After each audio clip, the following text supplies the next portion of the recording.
In position. All right. Welcome to all of you watching this, the Valve developers and the community alike. My name is Brandon, probably better known as Cotton. With me is a prominent community map tester, Hordo, who's worked on some of the more popular community maps out there. Today we're going to be taking a look at the new DE train and making some competitive critiques, as Valve has requested us to do, and then share this with you, hopefully, online so that you, the community, can have a transparent experience and understand our reasoning and even chime in the conversation for how you feel things should be done.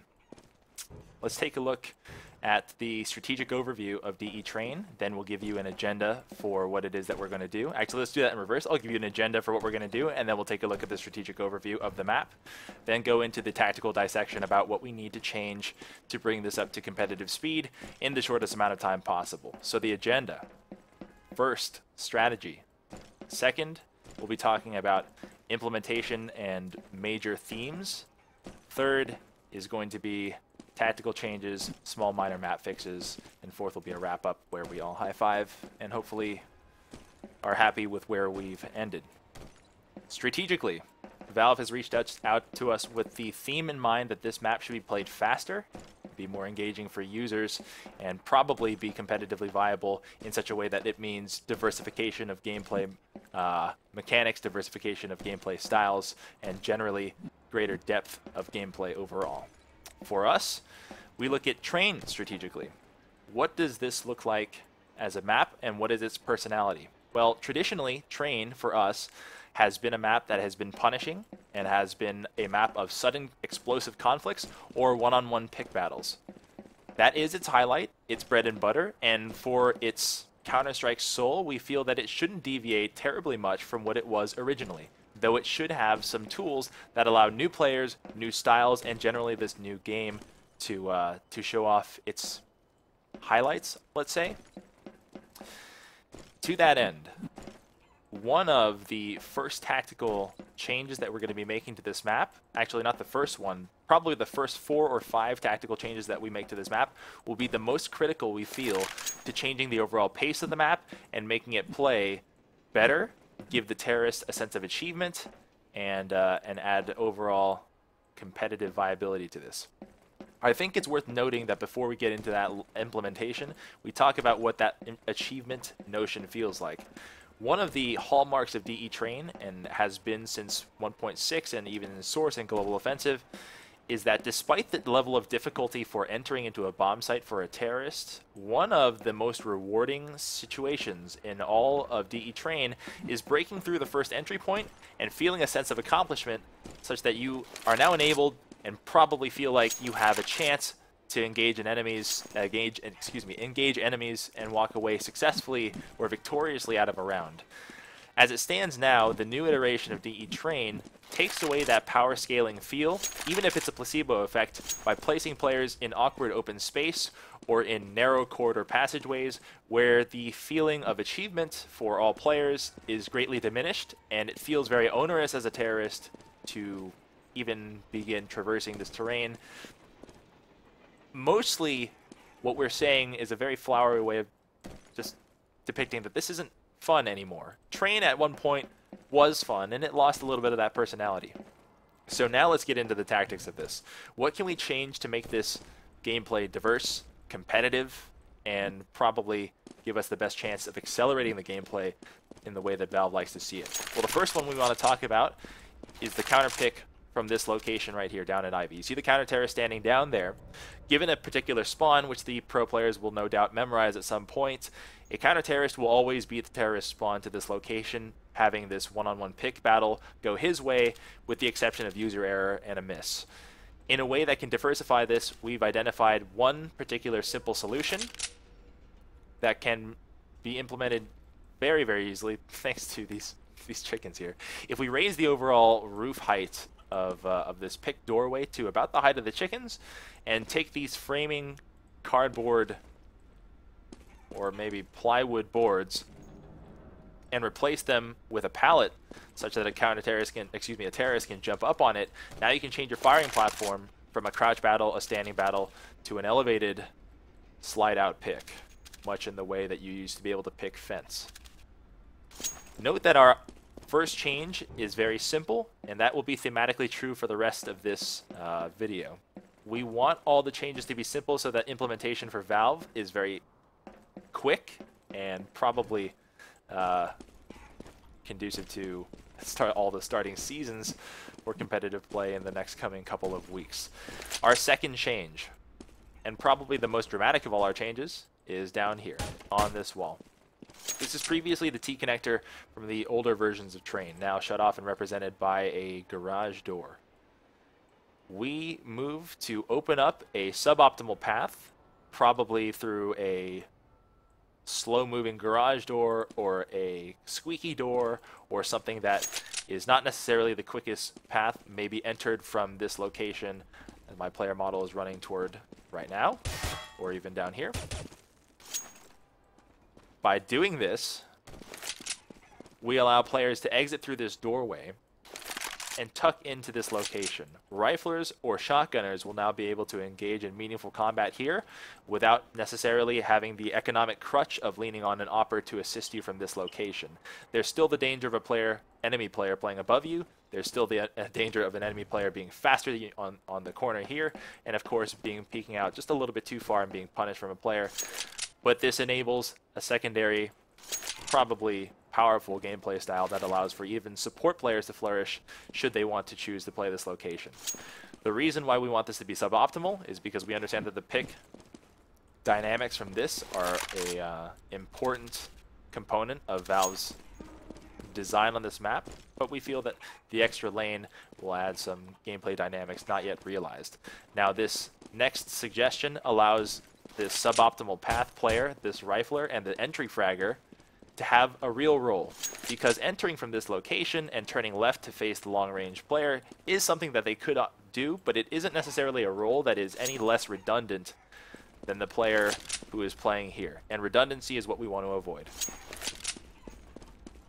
By pushing this wall, recessing it back maybe a foot to the left, you allow this player who is using the optimal pathway, even a rifler, to tuck into this corner and shy away from the player who is using this pick. By being tucked in a little bit further away and being shielded from his vision, you can now move up to about halfway, cut the distance in half, and feel that you've accomplished something by moving toward your opponents. I cut myself off earlier talking about the really impactful thing and allowing entry fraggers to have a real meaningful engagement in this map. This is something that we feel is absolutely critical. It's for two reasons. If Hordo, you can come down here for a second. We want to be able to reduce the amount of kiting that happens as a counter-terrorist when retaking the bomb site, and also give a role for the new rifler player that comes out of this location. By opening up this cargo door a short distance, maybe the width of 2 player models, and keeping it raised off the train bed platform such that a terrorist cannot easily access it without jumping up, a window is now open for a terrorist to move forward quickly and access the bomb site and travel through a distance that is still dangerous, but doesn't feel insurmountable. Running the distance from this doorway to this bomb site takes valuable time and exposes you to risks that may be unfair to players, but at that distance is probably much more manageable. This adds much more nuance and allows for counter-terrorists to stop being kited if they want to cut off the pathway when defusing the bomb. As a counter-terrorist, you're concerned with whether or not this imbalances your ability to hold the Z connector. The reason we want the platform to be off the ground and narrow is there has to be an inherent risk taken by the terrorist to engage this counter-terrorist. Upon jumping onto the platform, a counter-terrorist playing the Z connector, if he so chose to be a little bit aggressive, could scope in and see likely the torso, shoulders, head of the opponent, while the terrorist could not unless they had committed to jumping up onto the platform, giving them a distinct disadvantage, requiring teammates to assist them in mounting that platform. The reason we find this to be good is for a counter-terrorist to want to play aggressively and counter that player, they must move up onto this yellow warning track already modeled or textured into the map itself. They don't necessarily expose themselves to the ladder player, and they don't necessarily expose themselves to the new T-connector player. However, they've moved just far enough out so that they're punishable by grenades. And from this distance previously, they were too shielded. Now they're flashbangable, molotovable, frag grenadable. I'm making up words here, but you understand the notion of what I'm saying. This dynamic, especially shielded by this bomb site train, allows for a narrow shot, allows for information exchange for the counter-terrorists, giving them a fair shot at countering that overall attack, while allowing the terrorists a narrow but decent chance of getting out of that bomb train into the bomb site. Where are we on the list? Now, in the effort of reducing the amount of kiting, if we can just anecdotally look at other successful maps like DE Dust 2, Mirage, even Nuke, which is now retired, the amount of kiteable objects, large objects you can run around, is fairly low. In Nuke's upper bomb site, there's one silo to run around and the rest are exits. On Dust 2, there's the 2 box you can drop down into the elevator. In a Mirage, there are 3 boxes, but mostly they are small and easy to navigate around. In this, there are actually 4, and if you count the back lanes, it exacerbates the problem. That has been fixed by this open cargo door, but this train still remains as a problem statement. We elect to have this changed to a flatbed such that it reflects this bomb train, but have a low cargo on it, perhaps cylindrical tubes maybe, that prevents this hell pick, or both sides of the hell pick, from abusing the ladder exit. The purpose of this change would be to allow a counter-terrorist to mount the overall platform in a way that you currently can on this or this bomb train, and have to assess that situation in a much quicker fashion while moving on to other danger zones in the retake area, while not shaving off precious moments, as we've already known that train has been or has had as a problem in the past. Retake times as a whole on DE train typically is problematic for all counter-terrorists, and we believe that that is one slight nuance that could alleviate that problem. Finally, no, not finally, second to last, we find that this lane, the old 6 lane now labeled 2 lane, has unusable space. Unless you have a scoped weapon or rifle playing from here, players will likely, if you look at the heat maps, probably never move through this location unless absolutely forced to, and if they're being kited around both lanes, it makes it extremely difficult for a counter-terrorist to justify using this location at all. We advocate that this doorway should be left as a, quote, lane, but in a squeaky door format so it's not open, and have an L-shaped hallway open where Hordo is just shooting. That will allow for a couple of dynamic events where a terrorist, a knowledgeable terrorist or counter-terrorist could spam through into the hallway. A counter-terrorist could sound bait into this hallway and not necessarily be caught in a death lane and sprayed down by anybody holding this. They could alternately choose to go through that doorway, and if they elect to do so, have a difficult time coming out, but at least have an option. On the ground level, we've covered just about all the adjustments for outer. Let's talk about this thing. This CT Heaven position is very powerful, and we respect its power. It's counterable, the windows are large, escape is fairly difficult if you're a counter-terrorist, and they... Ooh, we'll get back to that in a second. For the most part, yeah, we did see that. For the most part, being up in that heaven is actually good. It adds some gameplay elements that previously were not necessarily well articulated. However, as a terrorist, you know that because that position is so powerful, you'd like to address it with a smoke grenade. Doing so requires, most intuitively, you to throw a smoke grenade from the spawn. And when throwing a smoke grenade from the spawn, I would say 8 times out of 10, you strike this hanging object. Whatever this is, this crane, this broken crane, seems to obstruct almost every single type of smoke grenade you could throw. If we could lower that to be a pop flash mechanism, if we could raise it to be out of the scene, or just move it laterally so it's not a consideration in gameplay, that would be a great addition to this overall.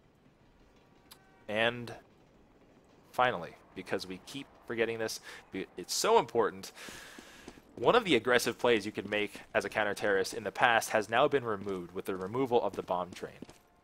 We understand the removal of the bomb train allows for quicker play, less decision-making from the terrorists as a whole, but some high-risk positions should still be leverageable by a counter-terrorist trying to make the lives of the ladder player difficult if they can just push up to this box. but pushing up to this box leaves your gun barrel exposed. So what we propose to do is raise the platform such that it reflects the way that this platform in this round hallway is raised. We feel that allowing a counter-terrorist to take a large risk by moving through this platform still exposes them to the open cargo door and the new T-Con, but allows them to push up against this terrorist and make a very risky play. That's everything, isn't it? Yeah, and then Ivy. The spirit of our suggestions before we move on to the smaller changes is we understand that the simplification of the map layout is important to you, Valve, and we don't want to overly clutter it with too much cover. That seems to have been a downfall of the old map, and we appreciate the fact that simplification was on your mind. We want to uphold that theme, and we just want to make a couple of adjustments that will change the pace of the map and make the cover more valuable than it was before. Now, let's take a look at Ivy. Personal request, the one-on-one Ivy pick is extremely boring when it becomes a lateral movement. Please allow this to be clippable so we can stand on top of this wall and strafe out and do a high-low pick. Make it a height where you need a player to assist you by boosting if necessary, but otherwise just please bring that back. This is a discovery. The second critique is a discovery by Hordeau. He'll show you right now. This is completely punishable. God, please don't shoot me. It'll actually kill me. It actually does about 40 damage, 30 damage with armor, but the fact that you are completely unpunishable as a counter-terrorist while standing here spamming that corner does not seem fair to us, and we'd wish it be changed. Okay, into the Z. We don't know if this is intentional gameplay design. We just want to bring it to your attention. This corner is spammable from a counter-terrorist. We know that you've opened up this board as an indication to advanced players that that should be spammable and it may be accessible from this location, but we don't know if we want the Z player to have that much power as well. If it is, kudos. We have no real qualms about that. Minor thing, this stripe on the wall.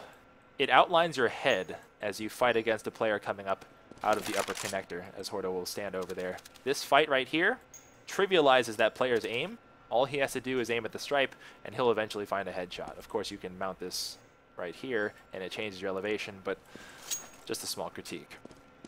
We appreciate the changes to inner, especially the spools that make the terrorist jump up to take his position. But there's one tiny change that we would like in an effort to make this more approachable for new players. You see one of the most common hold locations for a terrorist holding onto the bomb site and trying to protect against the Z connector is doing a shoulder peek from Pop Dog to the Z connector. Well, if we do that now, there's an open lane that Hordeau will stand in for me, and a nearly unpunishable shot that a terrorist can hold. And if you run into that lip right here, it'll stop your movement and make your shot trivially easy. We would hope that this lane gets blocked off. Alright, we do appreciate the flash window, the change of colors, the legibility of the entire bomb site, and we do understand the nuance of this spool and being able to stand on top of it and counter the player running from CT spawn to that ramp, where previously they would be able to run up the ramp and be completely unpunished until they engaged you. Now an enterprising terrorist, a risk-tolerant enterprising terrorist can stand up here and take this shot to combat this CT. Ultimately, we feel like this site is very well managed. We'd like you to consider briefly our considerations for outer in the same way we want for inner, in that this might be slightly too kiteable and maybe lowering the overall height or the effectiveness of being able to run around all these bomb towers would be welcome for the competitive changes. I think we got everything. Yep. Let's recap the major changes at outer. The T-Con pick. Palette. Yep, the palette to allow greater diversity in the one-on-one battle between Ivy and T-Con. The suboptimal slower route through this door, perhaps engage through that door or this alleyway, so that riflers have entry into this. A recessed wall to reward players for having made it thus far, and that is probably mutually exclusive, either the door or the recessed wall. An open cargo door to accelerate the gameplay and allow a shorter traversal path to the bomb site while yielding a feeling of reward for players who have taken the risk of moving into open space. The lowering of this bomb train such that it doesn't necessarily break the relationship between the hell pick to ladder room, but allows a counter-terrorist to mount that, assess the danger quickly, and move on to higher priority danger situations, making meaningful gameplay space out of the 6 lane by making this not a death lane and opening up an L hallway to that squeaky door, removing this hanging thing or moving this hanging thing, recessing this wall to allow a aggressive push for a counter-terrorist, but a highly punishable aggressive push from the counter-terrorist. And I think that gets everything, right?